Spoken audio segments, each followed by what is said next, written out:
এটা female female হয় লাল, green হয় ফিমেল, এই মেলটা হয় গ্রিন। দেখো মনে হয়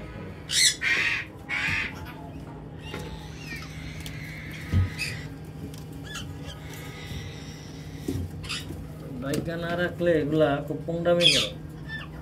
এই যে মেল, আসো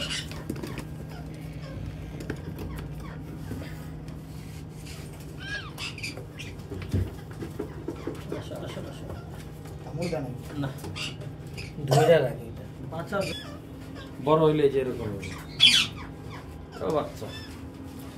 ওই দুইটা বিক্রি হয়ে গেছে একটু আগে। এগুলা তো মনে একটা কবুতরের মতো হয় না, আর একটু বড় বড় হয়। ওই যে ওইটার সাইজ এইরকম হবে। এগুলোর প্রাইস কেমন? এটা বিক্রি হলো 1.5 লাখ টাকা জোড়া। যেমন এটা আপনি নিলে এখন আমি যেহেতু সিঙ্গেল পিস আছে 70,000 রাখতে পারবো সিঙ্গেল পিস। এই অনেক বাচ্চা ধান কিছুই ওঠে না।